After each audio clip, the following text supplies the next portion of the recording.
இன்றைய செய்தியினுடைய தலைப்பு, பிசாசின் கிரிகளை அழிக்க கிறிஸ்து இயேசு உலகத்திற்கு வந்தார். ஜோரா ஒரு கரங்களை தட்டி.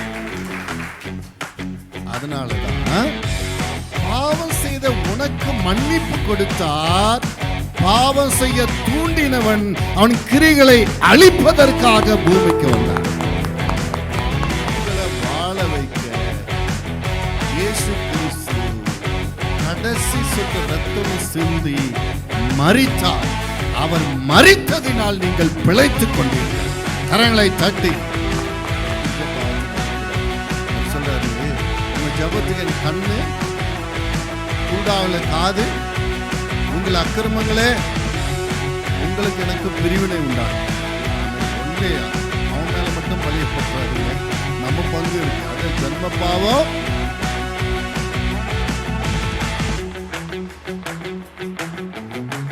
இன்றைய செய்தியினுடைய தலைப்பு, பிசாசின் கிரிகளை அழிக்க கிறிஸ்து இயேசு உலகத்திற்கு வந்தார். ஜோரா ஒரு கரங்களை தட்டி. ஏன்னா நம்மளுடைய எதிராளி யாரு? ஆமென். ஒருவேளை நாம தப்பு செஞ்சாலும் யார் மேல போட்டுருவோம்? பிசாசு மேலதான் போடுறோம். நம்மளுடைய எதிராளி யாரு? பிசாசு. அவனுடைய கிரிகளை அழிக்க, அவனுடைய வல்லமைகளை உரிந்து கொள்ள, அவனை நிர்வாண கோலமாக்கி அவன் ஒண்ணுமில்லாம பண்றதுக்காக இயேசு கிறிஸ்து இந்த பூமிக்கு வந்தார். கரங்களை தட்டி. அந்த செய்தியை தான் இன்னைக்கு நாம் தியானிக்க போகிறோம். இன்னைக்கு நல்லா கவனிச்சிங்களன்னா இன்னைக்கு பெரிய ஆசீர்வாதம் உங்களுக்கு கிடைக்க போகிறது. ஆமென். வாசிங்க 1 யோவான் 3:8. பாவம் செய்கிறவன் பிசாசினால் உண்டாயிருக்கிறான், ஏனெனில் பிசாசானவன் ஆதி முதல் பாவம் செய்கிறான். பிசாசனுடைய கிரியைகளை அழிக்கும்படிக்கு தேவனுடைய குமாரன் வெளிப்பட்டார். பாவம் செய்கிறவன் பிசாசினால் உண்டாயிருக்கிறான். வேதம் சொல்லுகிறது, நீதிமான் ஒருவன் கூட இல்லையா. எல்லாரும் பாவம் செய்து தேவ மகிமை அற்றவர்களாக மாறி போயிட்டாங்களா. சரி, கொஞ்சம் கட்டளைகள், சில புத்திமதிகள், சில ஆலோசனைகள் கொடுத்து சரி பண்ணிடலாம் அப்படின்ட்டு 10 கட்டளைகளை கொடுத்தார், உபதேசங்களை கொடுத்தார், நியாயங்களை கொடுத்தார். அப்படியாவது கை கொள்வான்னு பார்த்தா நியாய பிரமாணத்தினால ஒருவன நீதிமானாகல. சரி, என்னதான் நடக்குது? நம்ம சாயலா மனுஷனை படிச்சோம். ஆண்டவர் சொல்றாரு, ஏன் சாயலா இல்ல. யார் சாயலா? ஆண்டவர் சொல்றாரு, ஏன் சாயலா படிச்ச. நான் பரிசுத்தர், அவனும் எப்படி இருந்தான்? பரிசுத்தமா இருந்தான். நான் அன்புள்ளவர், அவனும் எப்படி இருந்தான்? நான் இரக்கம் உள்ளவர், அவனும் எப்படி இருந்தான்? இப்படி என்னை போலவே இருந்தவன் எப்படி இவ்வளவு கொடூரமான பாவம் செய்கிறோன்னா மாறனா அப்படின்னு பார்க்கும்போது தான் தெரியுது, பாவம் செய்கிற அனைவரும் எதனால பாவம் செய்யறாங்களா? அந்த வசனத்தை வாசிங்க. பாவம் செய்கிறவன் பிசாசினால் உண்டாயிருக்கிறான், ஏனெனில் பிசாசானவன் ஆதி முதல் பாவம் செய்கிறான். பிசாசனுடைய கிரியைகளை அழிக்கும்படிக்கு தேவனுடைய குமாரன் வெளிப்பட்டார். பாவம் செய்கிறவன் தானா செய்யல, ஒருவனுடைய தூண்டுதனாலே ஏவுதல்னாலே செய்கிறான். அவன் யாரு? பிசாசுனால செய்கிறான். அவருக்கு தெரிஞ்சிருச்சு. இப்ப அவர் இருதயத்தில் ஒரு அம்பு போய் குத்துது. அவர் அம்பு போய் அவர் யாரு இருதயத்தில்? பிதாவின் இருதயத்தில் ஒரு அம்பு வந்து குத்துது. இந்த அம்பு எடுத்து சொல்றாரு, இந்த அம்பு தவறு செய்ததா, அம்பு எய்தவன் தவறு செய்தானான்னு பார்க்கிறார். இந்த இருதயத்தில் குத்தின அம்பை எடுத்து, அம்பு தவறு செய்ததா, அம்பு எய்தவன் தவறு செய்தானான்னு பார்க்கிறார். எது தவறு செஞ்சது? அதனாலதான் பாவம் செய்த உனக்கு மன்னிப்பு கொடுத்தார், பாவம் செய்ய தூண்டினவன் அவன் கிரிகளை அழிப்பதற்காக பூமிக்கு வந்தான். ஆக்சுவலா நம்ம என்ன செய்வோம்? பாவம் செஞ்சனும் தண்டிப்போம், அப்படிதானே? ஒரு பெண்ணை எல்லாரும் பிடிச்சிட்டு வராங்க. மோசேயின் சட்டப்படி இவளை கல்லெறிந்து கொள்ள வேண்டும், நீர் என்ன சொல்லுகிறீர்? அவ பாவம் செஞ்சதை நான் கையும் காலமா பிடிச்சிட்டோம். அவருக்கு தெரியும் இவன் என்ன பண்ணுவா பாவம். பிசாசு தூண்டி என்ன பண்ணிட்டான்? பாவத்தில் விழ வச்சுட்டான். இது காரணம் வேற ஆளுப்பா, அது உன் கண்ணுக்கு மறைக்கப்பட்டிருக்குதுன்னு சொல்லி அவளை மன்னித்து இனி பாவம் செய்யாது போன்னு அனுப்பிச்சிட்டாரு. சிலுவையில் அது காரணமா இருந்தவனை நியாயம் தீர்த்தார். ஆமென். ஆனா நம்மளுடைய பார்வையில தவறு செய்தவர்களை தான் தண்டிக்க நினைப்போம். ஆண்டவர் நாம பார்க்கிற மாதிரி பார்க்கறது இல்லை. பக்க சொல்லு, நாம பார்க்கிற மாதிரி. ஆமென். உன் நினைவுகள் என் நினைவுகள் அல்ல என்று அல்ல. இதுக்கு காரணம் யாரு? ஆமென். பாருங்க, இப்ப 12 சீசர்கள் எப்படி ஆண்டவர் தேர்ந்தெடுத்தாரு? திரளான சீசர்கள் இருந்தாங்க, அது 70 பேர் விசேஷமா தேர்ந்தெடுத்தார். முழுவதும் ஜெபம் பண்ணி இந்த 70 பேர்ல 12 பேரை விசேஷமா தேர்ந்தெடுத்தார். அவங்களுக்கு 3.5 வருஷம் நல்ல ஊழிய பயிற்சி கொடுத்தார், நல்ல அபிஷேகம் கொடுத்தார், பிசாசுகளை துரத்த, நோய்களை குணமாக்க வல்லமையெல்லாம் கொடுத்தார். அப்படிதானே? அப்படி இருக்கும்போது அதெல்லாம் ஒருத்தனை பிசாசு என்ன பண்ணிட்டான்? கெடுத்துட்டான். எப்படி? இயேசுவை காட்டி கொடுத்த காசு வரும்னு சொல்லி காட்டி கொடுக்கறவனா மாற்றிட்டான். யூதாஸ் ஆக்சுவலா நல்லவனா கெட்டவனா? எப்படி? அவன் ரொம்ப மோசமா திருடனா இருந்தான். ஒரு காலத்தில் எப்படி இருந்தான்? திருடனா இருந்தான். அவன் மனம் திரும்பி ரட்சிக்கப்பட்டு ஊழியத்துக்கு ஒப்பு கொடுத்து ஆண்டவர் எங்க போனாலும் போயிட்டு ஆண்டவரோட ஊழியம் செஞ்ச, மேடு பள்ளங்கள் எல்லாம் கஷ்ட துன்பத்துல எல்லாம் கூட இருந்து கஷ்டத்தை அனுபவிச்சான். ரொம்ப நல்லவன். பின் எப்படி அவன் இயேசுவைவே காட்டி கொடுக்கிறோன்னா மாறிட்டான்? சொல்லுங்க, எப்படி? பக்கத்துல கேளு, உங்களுக்கு தெரியலன்னா டக்குன்னு பக்கத்துல கேளுங்க. திருடனா இருந்தான், மனம் திரும்பினா, அபிஷேகம் பெற்றான், ஊழியத்துக்கு ஒப்பு கொடுத்தான், ஆண்டவரோடு ஊழியம். பின் எப்படி அவன் கெட்டவனா மாறினான்?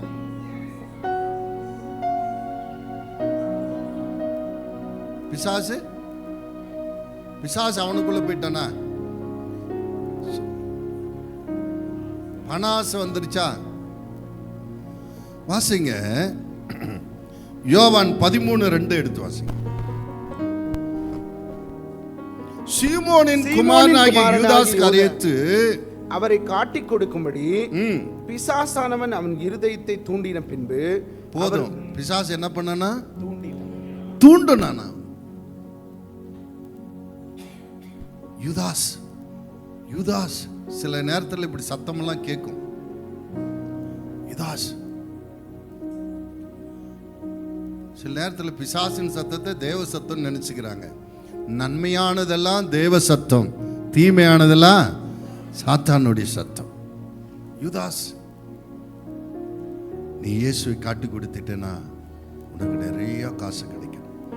இயேசுக்கு நிறைய எதிரிகள் இருக்காங்க, அவரை கொல்றதுக்கு தேடிட்டு இருக்காங்க. பகல் வேலையில் பிடிக்க முடியாது, பிடிச்சா ஜனக்கூட்டத்தில் இருக்கிறதா பிடிக்க முடியாது, ராத்திரியில் பிடிக்கணும்னு நினைக்கிறாங்க. ஆனால் ராத்திரியில் அவர் சீசர்களெல்லாம் ஒரே மாதிரி இருக்கிறதுனால எது இயேசு எது சீடர்களை கன்ஃபியூஷனாக இருக்கேன்னு அவங்க யோசிச்சுட்டு இருக்கிறாங்க. நீ கூடவே இருக்கிறதுனால நீ சரியான நபரை காட்டி கொடுக்க முடியும். நான் காட்டி கொடுக்குறேன்னு சொன்னேன்னா உங்களுக்கு நிறைய காசு கிடைக்கும். பாருங்க, இவன் இயேசுவோடு இருக்கான், எதிராளிங்க இப்படி பேசுறது இவனுக்கு எப்படி தெரியும்? சொல்லுங்க. இவன் போய் நான் இயேசுவை காட்டி கொடுக்குறேன்னு தான் சொல்றான். இப்படி ஒரு திட்டம் போடுறதெல்லாம் இவனுக்கு எப்படி தெரியுது? இயேசுவோடு. தேவன் தன்னுடைய திட்டத்தை தன்னுடைய ஜனத்துக்கு வெளிப்படுத்துறதை போல சாத்தானும் தன்னுடைய ஜனத்தை தன்னுடைய ஜனத்துக்கு வெளிப்படுத்துவான். புரியுதா? அவன் பேசுது, காட்டுக்கிட்டு நிறைய காசு தூண்டுறான். சரி, ஏன் 12 சீசரில் இருக்கும்போது யூதாசு கிட்ட மட்டும் பிசாசு இப்படி பேசினான்? அவனுடைய பலவீனம், பணம், அதை பயன்படுத்தி சரி சொல்லுங்க, நீங்க சொல்லுங்க. எப்படி பணம் தான் யூதாஸுக்கு பலவீனம்னு சொல்றீங்க? திருடனாயிரம். திருடனாலே அடுத்த பொருளுக்கு ஆசைப்படுறனாலே பண ஆசைக்காரன் தான் இல்லையா? போதும் என்ற மனதில்லை. ஓகே, திருடனாயிருந்தான். அடுத்தது வேற ஒரு இது சொல்லுங்க. மதலேன் மரியாள் விலையுயர்ந்த தைலத்தை இயேசு பாதத்தில் ஊற்றும் போது அவன் அப்படியே பதறான். என்னன்னு சொன்னான்? இந்த விலையேற பெற்ற தைலத்தை விற்று எத்தனை காசுக்கு? 300 பணத்துக்கு விற்று ஏழைகளுக்கு கொடுத்துரு. பாரு, யாருக்குமே கணக்கு தெரியல அது எவ்வளவு ரேட்டு போகும்.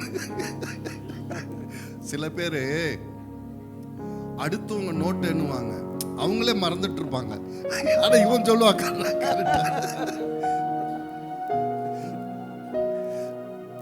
அடுத்தவங்க தைலத்தை ஊத்துறாங்க, இது இவ்வளவு விலை போகுமே. பாருங்க, அந்த பண ஆசை அவன் என்ன பண்ணுகிறான்? வேதம் சொல்லுகிறது, அவன் தரித்திரருக்கு நன்மை உண்டாகுன்னு சொல்லல, அவன் பணாசைக்காரனாக இருந்தபடினால் அப்படி சொன்னான். அவனுக்குள்ள என்ன வீக்னஸ் இருந்துச்சோ அந்த வீக்னஸை பயன்படுத்திக்கிட்டான். பேதுருக்கிட்ட வந்து, பேதுரு நீ காட்டி கொடு, உனக்கு பணம் கிடைக்கணும். அவன் சொல்லியிருப்பான், அவரை காட்டி கொடுத்து பணம் சம்பாதி, நான் ஒரு வலைய போட்டாலே எனக்கு கிடைக்கணும். அப்படியே தானே? எனக்கு ஒரு வலைய போட்டாலே இழுக்க முடியும். ஏன் படகும் நிறையும், பக்கத்துக்கிறவும் படகும் நிறையும், கர்த்தர் என்னை ஆசீர்வதிப்பார்னுவான். யார் நம்பிக்கை இல்லையோ கடவுள் மேல, அவன் தான் திருடுனா இருப்பான். கர்த்தர் மேல நம்பிக்கை இருக்கும், என்ன பண்ணுவான்? ஆண்டவர் விசுவாசத்தை பெற்றுக்கொள்வான். ஆமென். இவங்களெல்லாம் ஒன்றும் சரிப்பட மாட்டாங்கன்னு தான் யூதாஸ் கிட்ட வந்தான். உங்களுக்கு என்ன பலவீனம்னு உங்களுக்கு தெரியும். பக்கத்தில் உங்களுக்கு என்ன பலவீனம்னு தெரியும். நீங்க எதிலிருந்து ரட்சிக்கப்பட்டீங்கன்னு உங்களுக்கு தெரியும். அதுல ரொம்ப கொஞ்சம் ஜாக்கிரதையா இருங்க. நீங்க சாராயம் குடிக்கிறவங்களா இருந்து ரட்சிக்கப்பட்டிருந்தா அந்த சாராய் கடை தெருவிலே போயிடாதீங்க. பக்கத்தில் பிறகு சாராய் குடிச்சு ரட்சிக்கப்பட்டிருந்தா அந்த சாராய் கடை தெருவிலே போயிடாதீங்க. பிசாசு சொல்லுவான், இன்னைக்கு மட்டும் ஒரு கட்டிங் போட்டுக்கோணுவான். நீங்களும் வேகமா போடுற வண்டி நின்றுட்டு யோசிப்பீங்க, போடலாமா வேண்டாமா போடலாம், தடுமாற பண்ணிடுவான். உங்களுக்கு என்ன வீக்னஸோ என்ன பண்ணிடுவான். ஆமென். ஜாக்கிரதை. பக்கத்தில் ஜாக்கிரதை, ஜாக்கிரதை. உங்க வீக்னஸ் நீங்க அறிஞ்சிருக்கிறீங்க, அந்த பகுதியில் நீங்க ஜாக்கிரதையா இருங்க. ஆமென். எனக்கா ஜீவன் விட்டவரே, என்னோடு இருக்க எழுந்தவரே. ஆமென். எனக்காய் ஜீவன் விட்டவரே, என்னோடு இருக்க எழுந்தவரே, என்னையும் என்று வழி நடத்துவாரே, என்னை சந்திக்க வந்திடுவாரே, என்னையும் என்று வழி நடத்துவாரே, என்னை சந்திக்க. இப்ப சொல்லுங்க, இயேசுவை 30 வெள்ளிக்காசுக்கு யூதாஸ் காட்டி கொடுத்துட்டான். அவன் பாவம் செஞ்சானா புண்ணியம் செஞ்சானா? பாவம் செஞ்சான். இப்ப யூதாஸ் தண்டனைக்குரியவனா இல்லையா? தண்டனைக்குரியவன் இல்லையா? ஆக்சுவலா அவன் மன்னிப்பு கேட்டிருந்தா கர்த்தர் மன்னிச்சிருப்பார். ஏன் மன்னிச்சிருப்பாருன்றெல்லாம் அவர் அழியில சொல்லுங்க. இவனாலையும் காட்டி கொடுத்தான். தன்னை கையில ஆணி வச்சு அடிச்சவங்க, வாரினால் அடிச்சவங்க, காரி துப்புனவங்களே என்ன சொன்னார்? பிதாவே இல்லை மன்னிச்சு சொன்ன. அவங்களே மன்னிச்சு முத்தம் கொடுத்தவனு மன்னிக்க மாட்டாரா? பக்கத்தில் ஆணி அடிச்சவனையே மன்னிக்கிறவர் முத்தம் கொடுத்தவன மன்னிக்க மாட்டாரா? மன்னிச்சிருப்பாரா? மன்னிச்சிருக்க மாட்டார். ஏன்? அவர் அம்பை பார்ப்பதில்லை, அம்பு எய்தவனை பார்க்கிறவர். ஆமென். ஆனா பேட் லக் என்னன்னா, ஆண்டவர் அன்பை அவன் கொஞ்சம் தான் அறிஞ்சிருந்தான். நல்லவனா இருந்தா கர்த்தர் ஆசீர்வதிப்பார் நினைச்சிருந்தான். நாம் கெட்டவனா இருந்தாலும் கர்த்தர் நம்மை ஆசீர்வதிக்கிறவர். அதுக்குன்னு கெட்டவனாவே இருந்திருக்கூடாது, மனம் திரும்பணும். ஆமென். அவன் ஒருவேளை அவன் கெட்டது பண்ணிட்டான், தன்னோடு சிலுவையில் சிலுவையில் வந்து அறையப்பட்டிருந்தான் ஒருத்தன். அவன் நல்லவனா கெட்டவனா? நம்ம ஆளுங்க நல்ல கண்ண என்ன, நல்ல கல்ல கெட்ட கல்ல. நல்ல கல்லவனை எவனோ சிலுவையில் அறையவானா? அவனே சொல்றான், நான் செஞ்ச தப்புக்கு இந்த தண்டனை ஆனா நம்ம ஆட்கள் சர்டிஃபிகேட் கொடுக்குறாங்க நல்ல கல்லன். ஐயா, 2 பேருமே கெட்ட கல்லன் தான். ஆனால் அவன் தவறை அவன் உணர்ந்ததினால அவன் சொன்னார், இன்று என்னோடு பிசாசின் தூண்டுதலினால ஒருவேளை யூதாஸ் காட்டி கொடுத்திருக்கலாம், ஆண்டவரே என்னை மன்னிங்கப்பா என்று அவன் ஜெபித்திருந்தால் நிச்சயம் மன்னிச்சிருப்பார். வாலிப பிள்ளைகள் அப்படிதான், பரிசுத்தமா இருக்கணும், ரொம்ப வைராக்கியமா இருக்கிறீங்க, ஆனால் பிசாசின் தூண்டுதனால விழுந்துடுறீங்க. ஆனா நீங்க மன்னிப்பு கேட்டா கர்த்தர் உங்களை மன்னிக்க தயாரா இருக்கிறார். உங்கள் பலவீனங்கள் எல்லாம் அவர் அறிந்திருக்கிறார். அல்லேலூயா.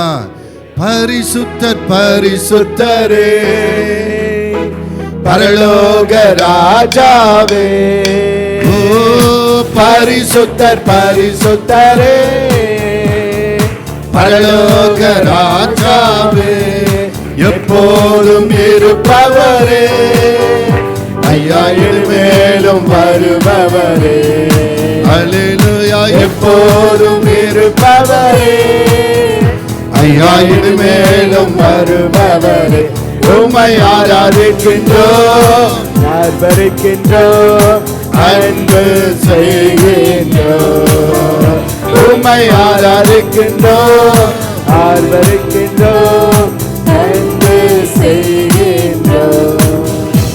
பிசாசின் கிரியை என்னென்ன? பிசாசு என்னென்னலாம் கிரியை செய்வான்? அழிக்கிறவன், கொல்லுகிறவன், திருடுகிறவன். இந்த 3 பேரை தவிர மற்றவங்களுக்கு எல்லாம் தெரியாதா? நீங்க தான் எது நடந்தாலும் கடவுள் மேல போட்டுறீங்களே, ஏன் ஆண்டவரே என்ன சோதிக்கிற? ஐயா, இயேசுவை எவ்வளவு அறிஞ்சிருக்கிறீங்களோ சாத்தான அவ்வளவு அறிஞ்சிருக்கணும். உங்களுக்கு என்ன பலன் இருக்கு, என்ன பலவீனம் இருக்கு அறிஞ்சிருக்கிறீங்களோ உங்க எதிராளிக்கு தெரிஞ்சிருந்தாதான் அவனோட யுத்தம் பண்ணி ஜெயிக்க முடியும், தெரியுமா? அதனால சாத்தானை பத்தியும் கொஞ்சம் தெரிஞ்சுக்கோங்க. சாத்தான் பாவ எண்ணங்களை உண்டாக்குகிறவன். நல்லா தான் இருப்போம், நமக்குள்ள என்ன வந்துடும்? பாவ எண்ணங்கள். பாவத்தை செய்ய தூண்டுகிறவன், பண ஆசை கொடுக்கிறவன், தவறான முறையிலே பணத்தை சம்பாதிக்கும்படி ஏவுகிறவன், சண்டையை உண்டு பண்ணுகிறவன், பகையை, கொலையையும் வெறியையும் கொடுக்கிறவன், மன அழுத்தம், சோர்வை உண்டாக்குகிறவன், தோல்வி எண்ணங்களை கொடுக்கிறவன், நெகட்டிவ் திங்கிங், நெகட்டிவாக திங்க் பண்ண வைக்கிறவன், தற்கொலை எண்ணத்தை கொடுக்கிறவன். அல்லேலூயா. சொல்லிட்டே போலாம். அதுக்குள்ள உங்களுக்கு தெரிஞ்சதெல்லாம் எழுதிக்கோங்க. ஒரு 16 பக்கம் வரும். அல்லேலூயா. அதெல்லாம் எழுதிக்கோங்க. இதெல்லாம் எப்படி நடக்குதுன்னா, மத்தேயு 13ஆம் அதிகாரம் 27-28 வாசிங்க. வீட்டு எஜமானுடைய வேலைக்காரர் அவரிடத்தில் வந்து, ஆண்டவனே, நீர் உமது நிலத்தில் நல்ல விதை விதைத்தீர். எந்த மைக்கு? நீர் உமது நிலத்தில் நல்ல விதை விதைத்தீர் அல்லவா, பின்னை அதில் கிளைகள் எப்படி உண்டானது என்றார்கள். கிளைகள் இல்லம்மா, களைகள் எப்படி உண்டானது என்றார்கள். அதற்கு அவன், சத்ரு அதை செய்தான் என்றான். அப்பொழுது வேலைக்காரன் வந்து கேட்கிறான், எஜமானே நல்லா உழுது நல்ல விதையை தானே விதைச்சிங்க, இப்ப என்ன களைகளும் சேர்ந்து முளைச்சிருக்கு. எஜமான் சொல்றாரு, அது ஒண்ணும் இல்லை, இரவில் சத்துரு வந்து என்ன பண்ணிட்டான்? களைகளை விதைத்து விட்டான். தேவன் நம்மை படைக்கும் போது அவர் சாயலாகவே படைத்தார். அன்புள்ளவர்களாக, இரக்கமுள்ளவர்களாய், பரிசுத்தம் உள்ளவர்களாய், வல்லமை உள்ளவர்களாய், கிருபை உள்ளவர்களாய், அவரை போல ஆளுகிறவர்களாய், அவரை போலவே முடியும். ஒரு காலகட்டம் வருது, நான் மனுஷனை படைச்சதுக்காக நான் விசனப்படுறேன். அவன் எண்ணங்களின் தோற்றங்கள் எல்லாம் எப்படி இருக்கு? பொல்லாததா இருக்குன்னு ஆண்டவர் விசனப்படுறேன். எப்படி இவ்வளவு கெட்ட, என் சொந்த சகோதரனை கொலை செய்யற அளவுக்கு எப்படி கெட்ட எண்ணம் வந்துச்சு? காயினுக்கு தன் சொந்த சகோதரன் ஆபேலையே கொலை செய்யற அளவுக்கு எவ்வளவு அவனுக்கு கெட்ட குணங்கள் வந்தது. ஆதாம் படைக்கும் போது நல்லா தானே படைச்சார். பாருங்க, நாம கூட பிறக்கும் போது நல்லா தானே பிறந்தோம். பக்கத்தில் பிறக்கும் போது நல்லா தானே, இல்லை கத்தியோடே பிறந்தோமா குத்துணும் இப்படியெல்லாம் இல்லை. இல்லை, பிறக்கும் போது நல்லா தானே. பாட்டெல்லாம் பாடுறாங்க, எல்லா குழந்தைகளும் நல்ல குழந்தைகளே, நல்லவனாவதும் கெட்டவனாகவும் அன்னையின் வளர்ப்பில். அன்னை நல்லா வளர்த்தாலும் இன்னொருத்தன் பக்கத்தில் இருக்கிறான், அவன் என்ன பண்ணுறான்? விஷத்தை டிவி மூலமாக, செல்ஃபோன் மூலமாக, கூட படிக்கிறவங்க மூலமாக, சமுதாயத்து மூலமாக விஷத்தை ஊத்துறான் இல்லையா? ஓகே, பிசாசு கெட்ட எண்ணங்களை விதைக்கிறான். ஆமென். அப்ப தவறான எண்ணங்களை, கலைகளை நம் உள்ளத்திலே கொண்டு ஒரு சத்துரு. அடுத்ததாக பலவிதமான வியாதிகளை கொண்டு வருக. பிசாசின் கிரிகள் ஒண்ணு என்னது? பிசாசின் கிரிகள் ஒண்ணு பலவிதமான கெட்ட எண்ணங்களை உண்டாக்குறான். இரண்டாவது, பிசாசின் கிரியை பலவிதமான வியாதிகளை கொண்டு வருகிறான். வாசிங்க வேக வேகமா மார்க் 9:17. அப்பொழுது ஜனக்கூட்டத்தில் ஒருவன் அவரை நோக்கி, போதகரே, ஊமையான ஒரு ஆவி பிடித்த என் மகனை உம்மிடத்தில் கொண்டு வந்தேன். அது அவனை எங்கே பிடித்தாலும் அங்கே அவனை அலைகழிக்கிறது. அப்பொழுது அவன் நுரைத்தள்ளி பல்லை கடித்து சோர்ந்து போகிறான். அதை துரத்தி விடும்படி உம்முடைய சீஷரிடத்தில் கேட்டேன், அவர்களால் கூடாமல் போயிற்று. 20வது வசனம். அவனை அவரிடத்தில் கொண்டு வந்தார்கள். அவரை கண்டவுடனே அந்த ஆவி அவனை அலக்கழித்தது. அவன் தரையிலே விழுந்து நுரை தள்ளி புரண்டான்.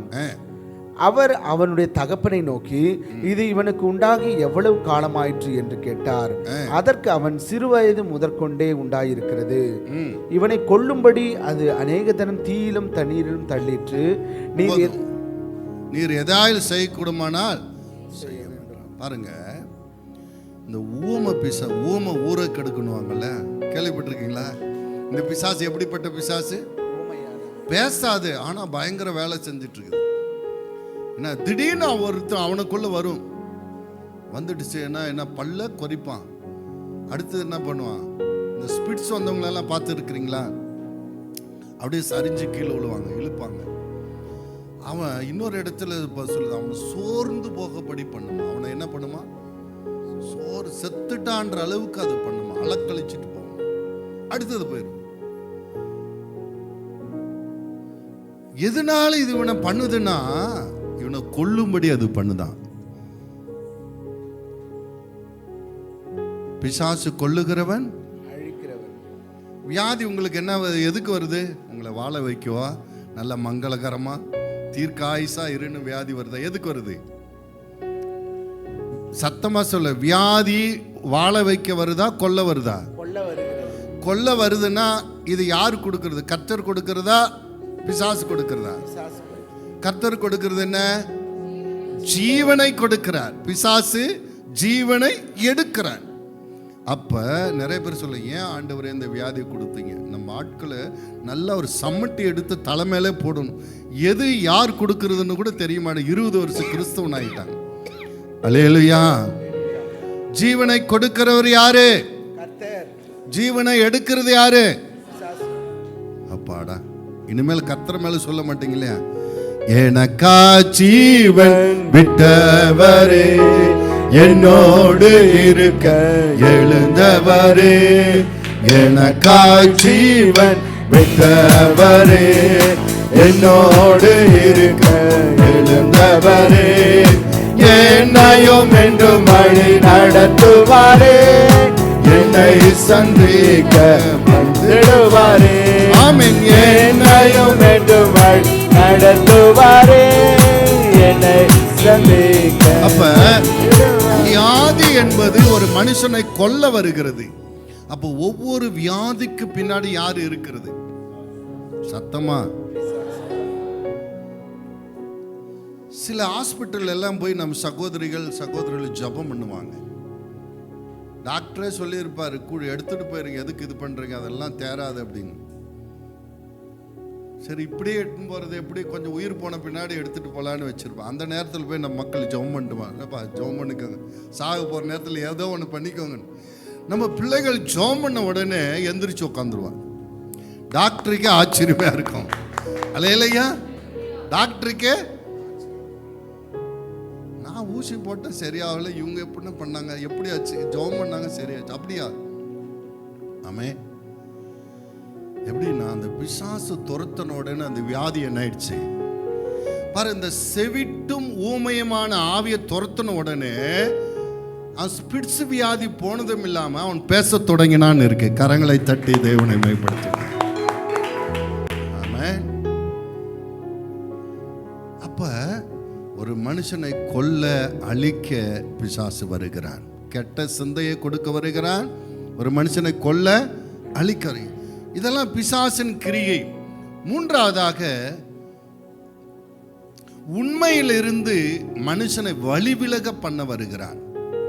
தேவனுடைய வார்த்தையிலிருந்து, ஜபத்திலிருந்து, சபைக்கு வருவதிலிருந்து அவனை வழிவிலக பண்ணி தேவனை விட்டு தூரப்படுத்த வருகிறான்.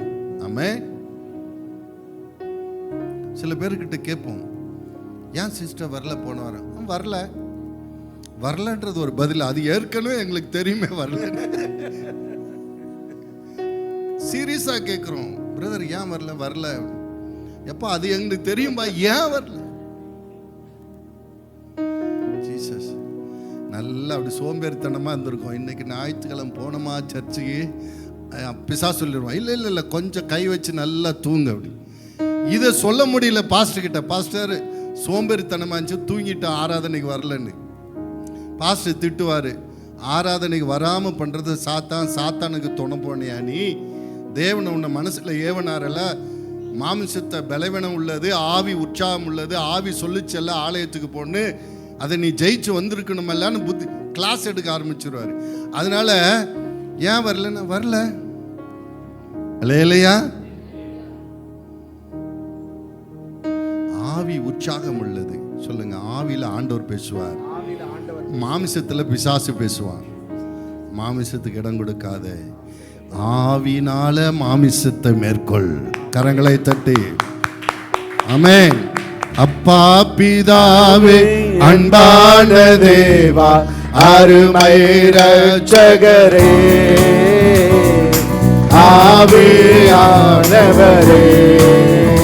எங்கள் அப்பா பிதாவே, அன்பான தேவா, அருமை இரட்சகரே,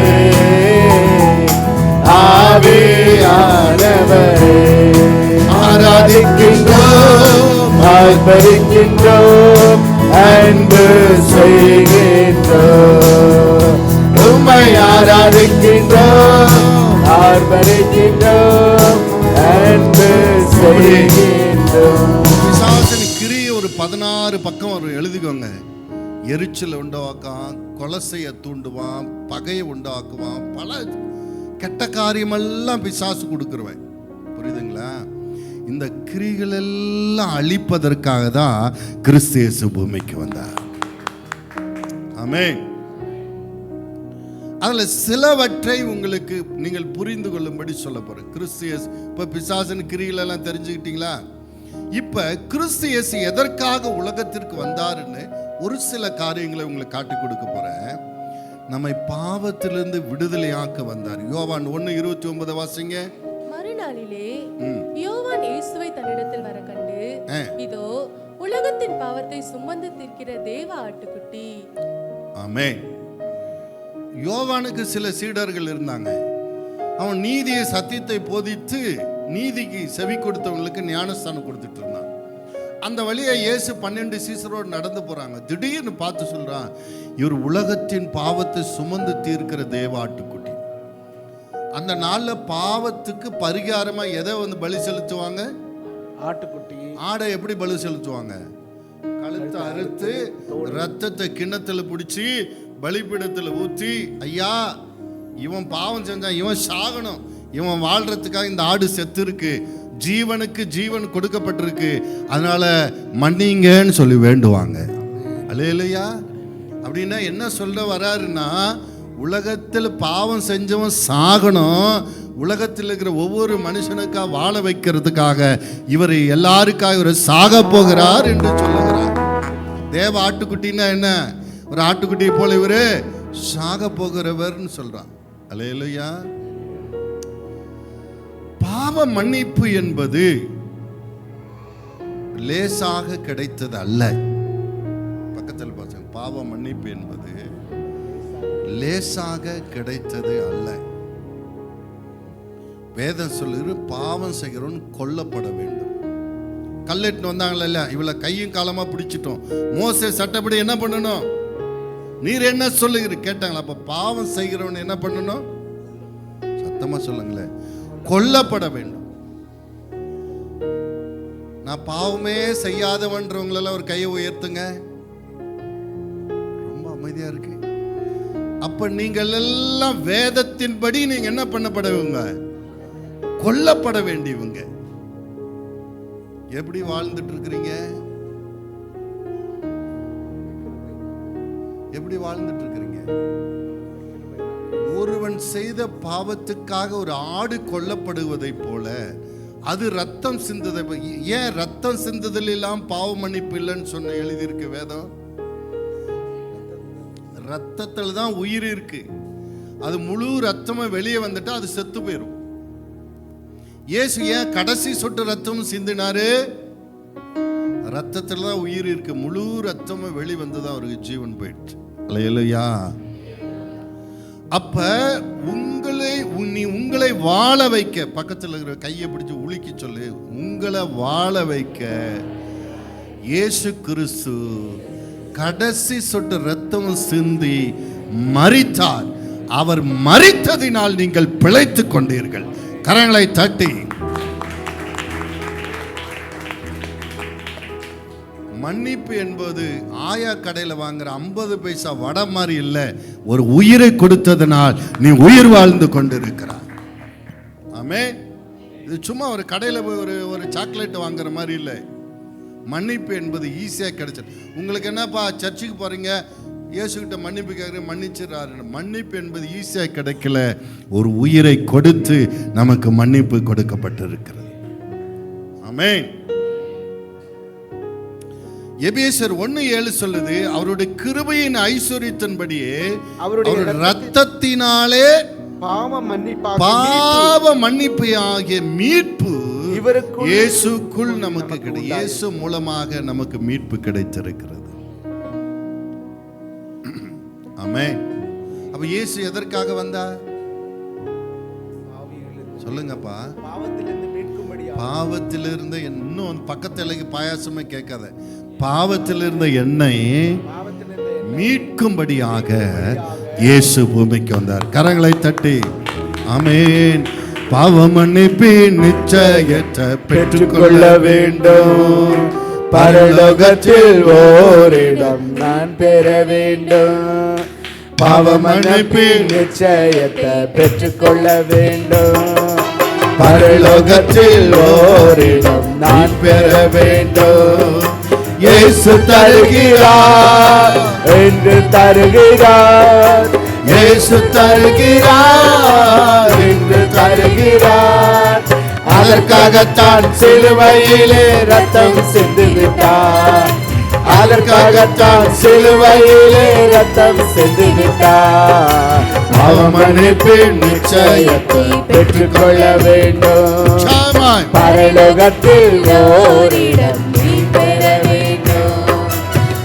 முதலாய் தேவனுக்கு உகந்ததை தேடு. முதலாய் தேவனுக்கு உகந்ததை தேடு. பின்பு எல்லாமே உனக்கு சேர்த்து தந்திடுவான். பின்பு எல்லாமே உனக்கு சேர்த்து தந்திடுவார். ஆமென். பாவ மன்னிப்பின் நிச்சயத்தை பெற்றுக்கொள்ள வேண்டும். பரலோகத்தில் ஓரிடம் நீ பெற வேண்டும். இரண்டாவது, சாத்தானின் அதிகாரத்தை அழிக்க வந்தார். அவனுக்கு அதிகாரமே இல்லாதபடி அழிக்க வந்தார். அவன் எதன் மீது அதிகாரம் உள்ளவனாக இருந்தான்?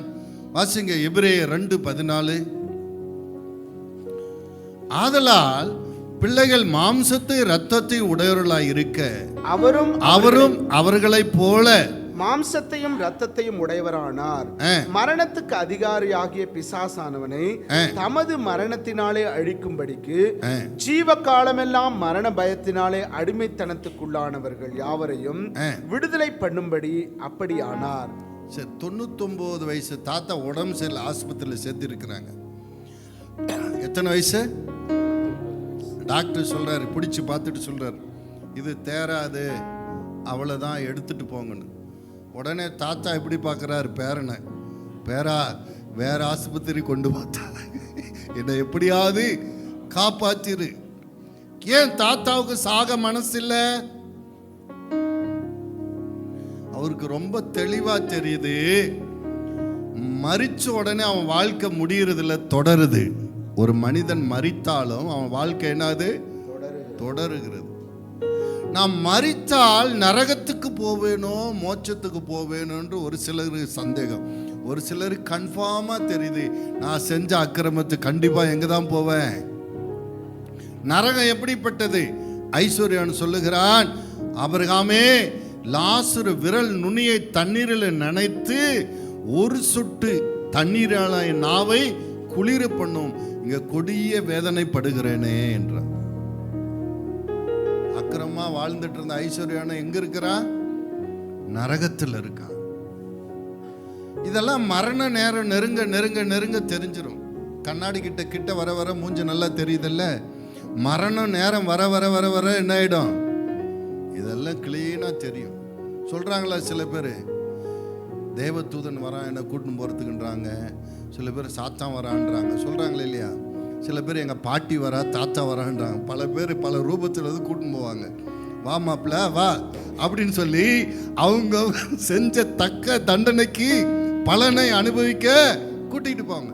அதனால யார் வராங்கன்றது அவங்களுக்கு முன்னாடியே தெரியும். அதனால தான் அவங்க சாக விரும்புறதில்லை. அப்போ ஒரு மரண பயன்றது இருக்கு. என்னது? ஒருத்தனும் நீதிமானா இல்லாதனால எல்லாரும் எங்கே தான் போவாங்க? பாதாளத்துக்கு தான் போவாங்க. பாதாளம் யாருடைய கண்ட்ரோல் இருக்கு? அதனால அவங்களுக்கு தெரியும், பாதாளத்தில் வேதனையான இடம், அங்கே போக வேண்டாம், பூமியிலே இருந்துக்கலான்னு. ஆனாலும் மரணம் வருது, அல்லேலூயா. அதனால காலமெல்லாம் எல்லாத்தையும் குறித்து எதுவும் குறித்து பயப்பட மாட்டாங்க. மரணம்னாலே என்ன பண்ணுவாங்க? ஆனா நீதிமான்களுக்கு மரணம் ஒரு ஆசீர்வாதம்னு எழுதப்பட்டிருக்கு. எப்படி சொல்லுங்க? அழிவுள்ள உலகத்திலிருந்து அழியாம உலகத்துக்குள்ள போயிடுவோம். பசி பட்டினி வேதனை துக்கம் நிறைஞ்ச உலகத்திலிருந்து பசி பட்டினி துக்கம் இல்லாத உலகத்துக்கு போயிடுவோம், பரலோகத்துக்கு போயிடுவோம். நீதிமானுக்கு மரணம் என்பது ஒரு ஆசீர்வாதமான வாசல், பாவிக்கு வேதனையான குழி, வேதனையான குழி. அதனாலதான் அதுல விழுறதுக்கு அவன் பயப்படுறான். நம்ம எல்லாருக்கும் இந்த மரண பயத்திலிருந்து விடுதலையாக்க என்ன பண்ணார் தெரியுமா? இயேசு சிலுவையிலே மரித்தார். மரித்த அந்த மரண குழியில போய் மரணத்துக்கு அதிகாரியான சாத்தானின் வல்லமைகளை அழித்து அவன் அதிகாரத்தை பிடுங்கிக் கொண்டு 3ஆவது நாள் உயிரோடு கூட எழும்பினார். யூத ராஜ சிங்கம் உயிர்த்தெழுந்தார், உயிர்த்தெழுந்தார், நரகை ஜெயித்தெழுந்தார். யூத ராஜ சிங்கம் உயிர்த்தெழுந்தார், உயிர்த்தெழுந்தார், நரகை ஜெயித்தெழுந்தார். யூத ராஜ சிங்கம் உயிர்த்தெழுந்தார். அவர் உயிர்த்தெழும்போது சாத்தானின் தலை நசுக்கப்பட்டது. அவனுடைய பெரிய ஆயுதமே இந்த மரணத்தை காட்டி பயமுறுத்திட்டு இருந்தான். அவன் ஆயுதம் முறிக்கப்பட்டது, அவனுக்கு கிரிகள் அழிக்கப்பட்டது. ஆமென். இப்ப நாமளெல்லாம் பரிசுத்தவான். நான் மரிச்சா எங்க போவோம்? ஆனாலும் நமக்கு இங்க இருக்க ஆசை கொஞ்சம். ஷாக் சொல்றது, என் பிள்ளை கொஞ்சம் கல்யாணம் பண்ணணும், கொஞ்ச நாள் இருக்கிறேன், அப்புறம் என் பேத்திக்கு ஒரு எங்க அம்மா இப்படியே சொல்லிட்டு இருக்காங்க, 8 பிள்ளைங்க, எனக்கு கடைசி பிள்ளை கல்யாணம் பண்ணணும், நான் இன்னும் கொஞ்ச நாள் இருக்கணும்னாங்க. சரி, அது கல்யாணம் ஆச்சு. அப்போ மூத்த மகனுக்கு குழந்தை பிறந்து அது பெருசா, அதுக்கு கல்யாணம். யாருக்கு? பேத்தி பேரனை கல்யாணம். பேத்தி பேரனை பார்த்துட்டு போயிடுறேன். சரி, அதுவும் ஆயிடுச்சு. இப்போ அதுக்கு குழந்தை பிறந்துருச்சு. இப்போ ஆசை தீரல. ஏதாவது உடம்பு சரியில்லைன்னா எனக்கு தான் ஃபோன் பண்ணுறாங்க, மற்றவங்களால இது போய் சேர்ட்டுன்னு விடுறாங்க. நம்ம இளைய மனுஷன், நம்ம மனுஷன் தான், இவன் தான் தூக்கிட்டு போய் காப்பாற்றுவான்னு என்ன பண்ணுறாங்க ஃபோன். நானும் அதோட 5-6 முறை காப்பாற்றி விட்டுட்டேன். அல்லேலூயா. 90 வயசுக்கு மேலே ஆகுது, போகிறதுக்கு மனசு இல்லை. பாருங்க, நீ இயேசுவின் ரத்தத்தினால் கழுவப்பட்ட மீட்கப்பட்டவங்களுக்கு மரித்த அடுத்த நொடியே நமக்கு ஆசீர்வாதமான இடம் இருக்கு. மரணத்தை குறித்து பயப்படாது. பக்கத்தில் மரணத்தை குறித்து பயப்பட, மரணத்தை குறித்து பயப்படுறாங்கன்னா இன்னும் சரியா ரட்சிக்கப்படலைன்னு அர்த்தம், இன்னும் சத்தியம் விளங்கலைன்னு அர்த்தம். பக்கத்தில் சத்தியம் விளங்கிடுச்சா இன்னும் விளங்கலையா? பவுல் சொல்றாரு, இந்த தேகத்தை விட்டு உம்மோடு இருக்க நான் ரொம்ப ஆசையா இருக்கேன், ஆனாலும் இந்த சரீரத்தில் இருந்தா இவர்களுக்கு சுவிசேஷ அறிவிப்பேன், கொஞ்சம் ஆத்தும ஆதாயம் பண்ணுவேன் அப்படின்றார். நீ எதுக்காக உயிரோடு வாழணும்னா கொஞ்சம் ஆண்டவர் ஊழியத்தை சேர்த்து, பேர் கல்யாணம் பண்ணணும், வீடு கட்டணுன்றது அது நீ இல்லைனாலும் இன்னொருத்தர் கட்டிடுவாங்க. அல்லேலூயா. எங்கள் அப்பா செத்துட்டா வீடு கட்டலன்னு யாருன்னா இருக்காங்களா? எங்கள் அப்பா செத்துட்டா கல்யாணம் பண்ணலன்னு இருக்காங்களா? 3வது நாளே எல்லாம் முடிச்சுட்டு 4வது நாளே என்ன பண்ணிடுவாங்க. சில பேர் பத்திரிக்கைலாம் அடிச்சிட்டு இருக்கிறாங்க, கல்யாணம் குறிச்சாச்சு, நாளைக்கு கல்யாணம், நைட்டு செத்துட்டாரு, மூளையில் போட்டு கோணி பை போட்டு மூடிட்டு கல்யாணத்தை பண்ணிட்டாங்க. தெரியுமா? இப்படியெல்லாம் கூட நடக்குது. நாம் இருந்தால் தான் கல்யாணம் நடக்கணும், இல்லை அதெல்லாம் நடக்கும். நாம் எதற்காக வாழணும்? தேவனுடைய ராஜ்யத்தை கட்டுவதற்காக வாழ வேண்டும். ஆண்டவரே, எனக்கு ஒரு ஆயுள் நாட்களை கொடுத்தா இன்னொரு 10 ஆத்துமாக்களை ஆதாயப்படுத்துவோம்ப்பா, நரகத்துக்கு போகாமல் பரலோகத்துக்கு கூட்டிகிட்டு வந்துடுவேன். அதற்காக நம்ம ஆயுள் நாட்களை கேட்கணும். இப்போ ஒரு 5 மூட்டை அரிசி காலி பண்ணிட்டேன், இன்னொரு கொஞ்சம் ஆயுள் நாட்கள் கொடுத்த இன்னொரு 10 மூட்டை அரிசியை காலி பண்ணிடுவேன். அதுக்காக ஆயுள் நாட்கள் கேட்கக்கூடாது. அல்லேலூயா. அப்பா பிதாவே, அன்பான தேவா, அருமை இரட்சகரே, ஆவியானவரே, எங்கள் அப்பா பிதாவே, அன்பான தேவா, அருமை இரட்சகரே,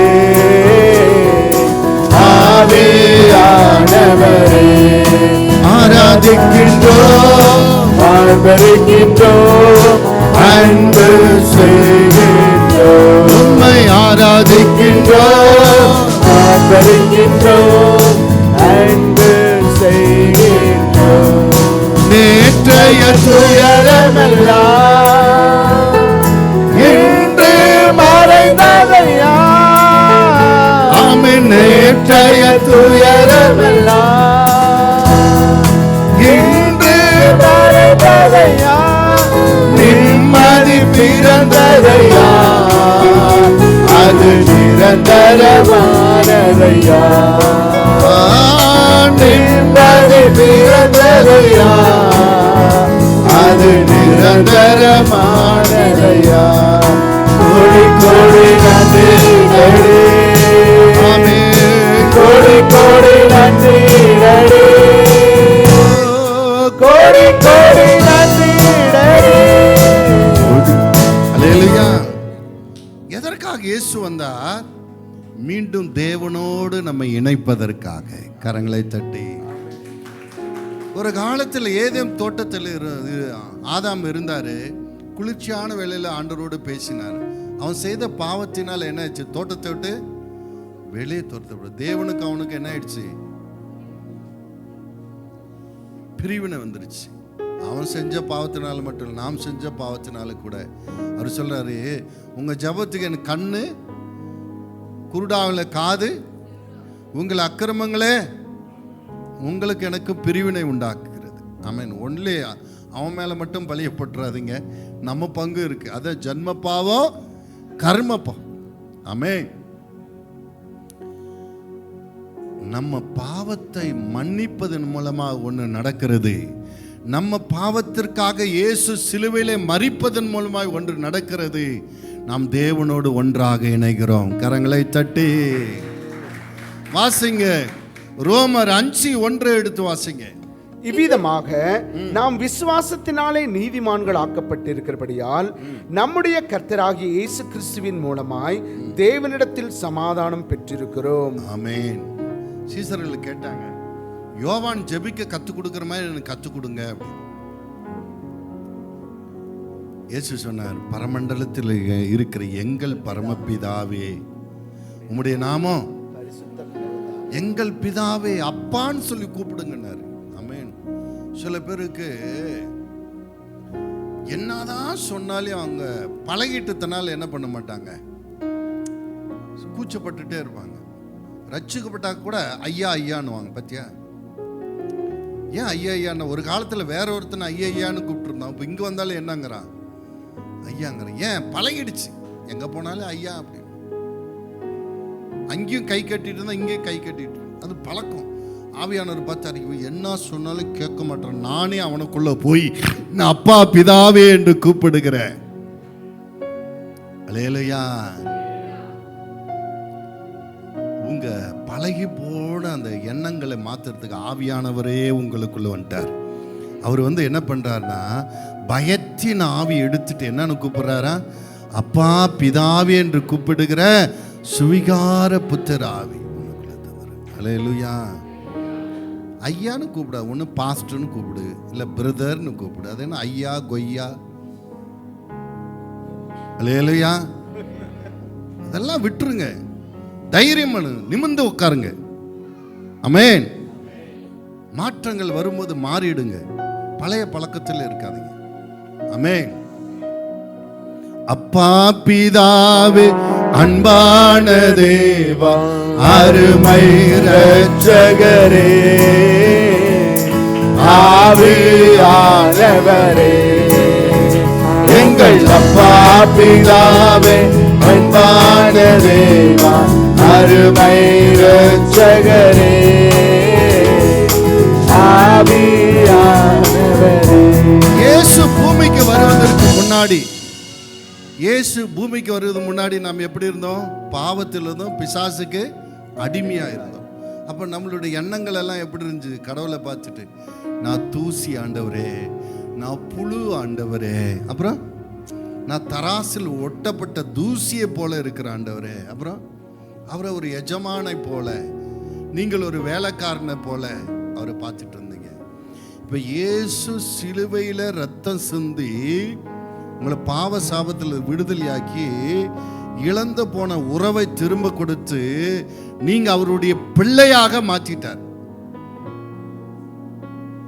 இப்போ ஆண்டவரே, நான் தூசி, நான் புழு, நான் குப்பைன்னு நீங்க ஜெபம் பண்றீங்கன்னா, உங்களை என்ன பண்ணணும்னா கரெக்டா இருக்கும் சொல்லுங்க. அல்லேலூயா. உங்களை என்ன பண்ணலாம் சொல்லுங்க. பக்கத்தில், நீங்க குப்பை இல்லை, நீங்க தூசி இல்லை, நீ புழு இல்லை, நீங்க பூச்சி இல்லை, நீங்க தூசி இல்லை, உன்னதமான தேவனுடைய பிள்ளை. அல்லேலூயா. அப்பா பிதாவே, அன்பான தேவா, அருமை இரட்சகரே, ஆவியானவரே,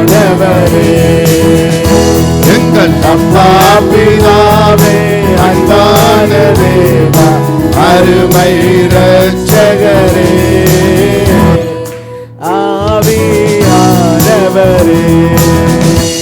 இயேசு இருந்த நாட்களில் 33 வருஷம் இப்படி விடுதலை ஆக்கல, இன்றைக்கும் அவர் விடுதலை ஆக்குகிறார். அவர் நோய், கெட்ட எண்ணத்திலிருந்து விடுதலை ஆக்குகிறார், நோயிலிருந்து விடுதலை ஆக்குறார், பிசாசின் கட்டிலிருந்து விடுதலை ஆக்குகிறார். ஆமென். உங்களை மன குழப்பத்தில் இருந்து தெளிவை தரு, பயத்திலிருந்து உங்களுக்கு சமாதானம் தருகிறார், மனவேதனையிலிருந்து ஆறுதல் தருகிறார். உங்க ஜபத்துக்கு இன்றைக்கு அவர் பதில் கொடுக்கிறார். அல்லேலூயா. அவர் கொடுக்கிறது மட்டுமில்ல, இன்னொன்னு என்னன்னா, சாத்தான் மேலேயே உங்களுக்கு ஜெயத்தை தருகிறார். லூக்கா 10:19 வாசிங்க. இதோ சர்ப்பங்களை தேள்களை மிதிக்கவும், சத்ருனுடைய சகல வல்லமையும் மேற்கொள்ளவும் உங்களுக்கு அதிகாரம் கொடுக்கிறேன், ஒன்றும் உங்களை சேதப்படுத்த மாட்டாது. சத்ரு மீது என்ன பண்றாரு? அதிகாரம். பிசாசு இவ்வளவு நாள் உங்களை துரத்திட்டு இருந்துச்சு. பக்கத்துல பிசாசு உங்களை துரத்திட்டு, யாரோ சூனி பண்ணிட்டாங்க, பேய் பிடிச்சிச்சு, நேரம் சரியில்லை, எது பண்ணாலும் நடக்க மாட்டேங்குது, என்ன பண்றதுன்னே தெரியல, பிசாசு உங்களை துரத்திட்டு இருந்துச்சு. இப்ப அவர் சிலுவில் சிந்தின ரத்தத்தினாலே உங்க பாவ மன்னிப்பை மீட்பை கொடுத்து பிசாசின் கிரியைகளை அழித்து இப்ப அதிகாரத்தை யாரு கையில் கொடுத்திருக்கிறார்? அவர் சொல்றார், விசுவாசிகளால் நடக்கிற அடையாளங்கள் என்ன? பிசாசுகளை துரத்தும், நோய்களை. ஆமென். இப்ப இயேசு பிசாசு துரத்துனது போலவே நீங்க பிசாசை துரத்த முடியும். இன்னும் எனக்கு நேரம் சரியில்லை, யாரோ சூனியம் பண்ணிட்டு மாதிரி தெரியுது, அப்படி இப்படின்னு சொல்றாங்களா, ஒரு அழியலையா சொல்லுங்க. இன்னும் உங்களுக்கு சத்தியம் விளங்கலான்னு அர்த்தம் அப்படின்னு தான். ஆமென். பக்கத்தில் சத்தியம் விளங்கிடுச்சா இன்னும் விளங்கலையா? ஒரு கிறிஸ்துவனை பிசாசு பிடிக்க முடியாது தெரியுமா? அப்படி பிடிச்சிச்சன்னா நீ கிறிஸ்துவனே இல்லை, அது தெரியுமா? சொல்லுங்க. ஒரு கிறிஸ்தவனை பிசாசு பிடிக்க முடியாது. பிடிச்சிருச்சுன்னா நீ கிறிஸ்தவனே இல்லை. யார் கிறிஸ்தவன்? கிறிஸ்துவை உடையவன். கிறிஸ்து உனக்குள் இருக்கு. அவர் யார்? அண்ட சராசர் படைத்த தேவன். அவரை கண்ட உடனே கதரை நாட்டில் அலறுது, என்ன துரத்துறது தான். எங்க துரத்துங்க? அப்படிப்பட்ட வல்லமையான தேவன் உனக்குள்ள இருக்காருன்னா, உன்னை பிசாசு பிடிக்குதுன்னா அப்ப என்ன காரணம்? உனக்குள்ள கிறிஸ்து இல்லைன்னு அர்த்தம். ஏன் இல்லை? எங்க தொலைச்ச? பக்கத்தில் எங்க தொலைச்ச? அங்க தேடி கண்டுபிடி. ஜபத்தை விட்டுட்டியா? ஜபம் பண்ணு. ஆலயத்துக்கு போறதை விட்டியா? ஆலயத்துக்கு போ. வேதத்தை வாசிக்க விட்டுட்டியா? வேதத்தை வாசி. பாவம் செய்யறியா? அறிக்கையிட்டு விட்டு விடு. திருப்பணும் தேவனை தேடு. கிறிஸ்து வந்து விடுவார். கிறிஸ்து வந்துட்டா சாத்தான் தானா போயிடும். சொல்லு, கிறிஸ்து வந்துட்டா சாத்தான் தானா போயிடும். ஆமென். கதரை நாட்டில் காலு தான் வச்சாரு, அது என்ன சொல்லுது? என்ன துரத்துறதா? ஆமென். அதே போயிடும். இதுக்கு 4 பேர் வந்து தலை மேல கை வச்சு ஆட்டி இயேசுவை நாமத்தில் போன், தள்ளெல்லாம் தேவையில்லை. கூப்பிடு நீ பதில் கொடுப்பார், குறைகள் எல்லாம் நிறைவாக்குவார். கூப்பிடு நீ பதில் கொடுப்பார், குறைகள் எல்லாம் நிறைவாக்குவார். உண்மையாக தேடுவோரே உள்ளத்தில் வந்திடுவார்.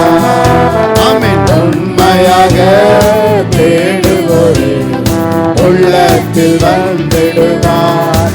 கொண்டாடுவோம் கொண்டாடுவோம், கவலைகள் மறந்து நாம் பாடுவோம். கொண்டாடுவோம் கொண்டாடுவோம், கவலைகள் மறந்து நாம் பாடுவோம். ஆமென். 4 பாயிண்ட் சொன்னேன். அது திருப்பணமா ஒரு முறை சுருக்கமா உங்களுக்கு நினைவுபடுத்தி நான் ஜெபிச்சு முடிக்க போகிறேன். பிசாசின் கிரிகளை அழிக்க கிறிஸ்து இயேசு உலகத்திற்கு. பாவம் செய்கிறவன் எதனால செய்கிறான்? பிசாசினால செய்கிறான். பிசாசின் கிரிகளை அழிக்க இயேசு வந்தார். நிஜமான எதிரி யாரு? உண்மையான எதிரி யாரு? பாவம் செய்தவனா, பாவம் செய்ய தூண்டினவனா? இயேசு ஏன் பிசாசின் கிரிகளை அழிக்க வந்தார்? பாவம் செய்தவனை ஏன் அழிக்கல? என்ன, அவர் படைக்கும் போது சரக்கு நல்லா தான் இருந்துச்சு. மாட்டில் பால் கறக்கும் போது நல்லா தான் பியூரா தான் இருந்துச்சு. தண்ணியை எவனை கொண்டாந்து இட விட்டா? ஊத்தி விட்டுட்டா. ஆமென். நம்மளை படைக்கும் போது ஆண்டவர் நல்லா தான் படைச்சார். அதனால அவர் சரக்கு மேல அவருக்கு நம்பிக்கை இருக்கு. நம்ம சரக்கு நல்ல சரக்கு எவனை கெடுத்து விட்டுட்டான். அது யாருன்னு பார்த்தாரு. அவன் தான் யாரு? சாத்தான். அவனை அழிக்க பூமிக்கு வந்தார். கரங்களை தட்டி தேவனை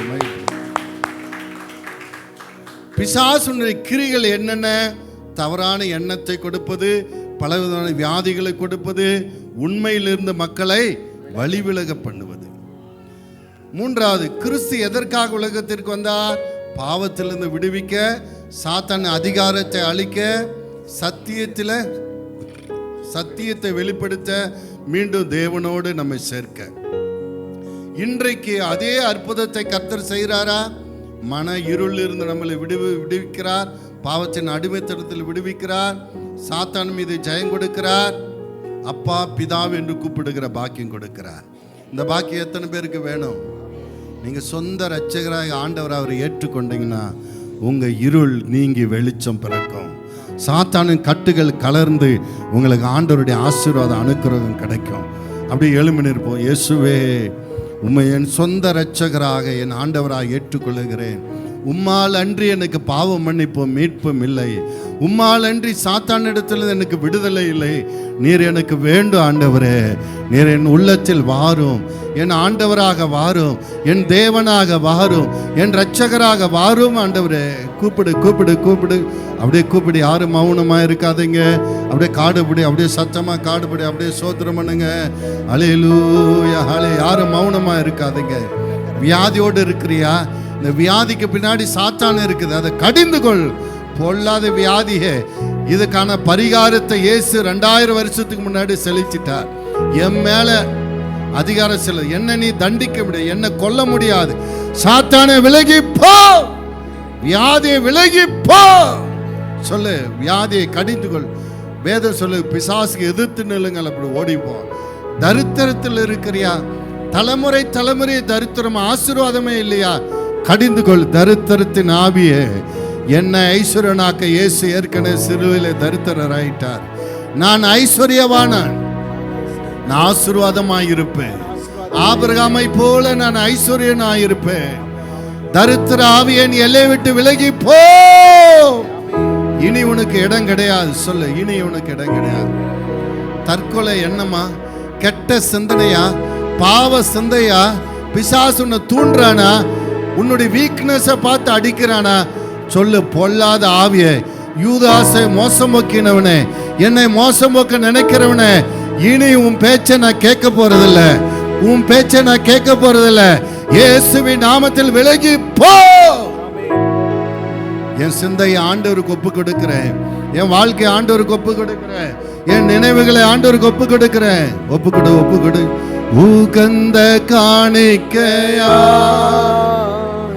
ஒப்பு கொடுத்தேனையா,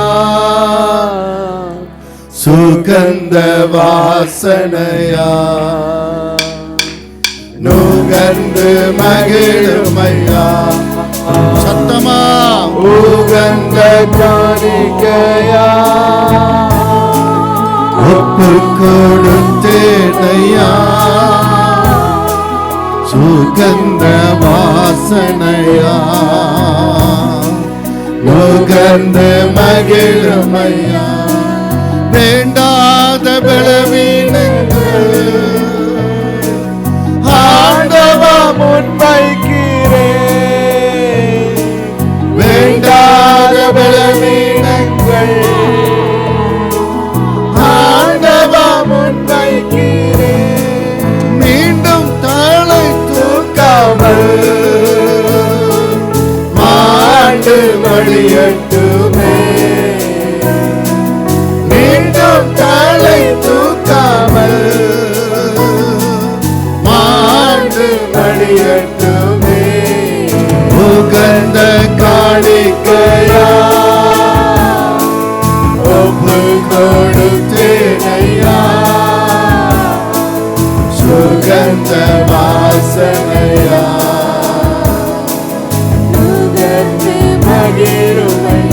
பரலோக பிதாவே, ஒரு பிள்ளைகள் உமக்கு ஒப்பு கொடுத்திருக்கிறபடினா நீர் இவர்களை ஆண்டு கொள்வீராக.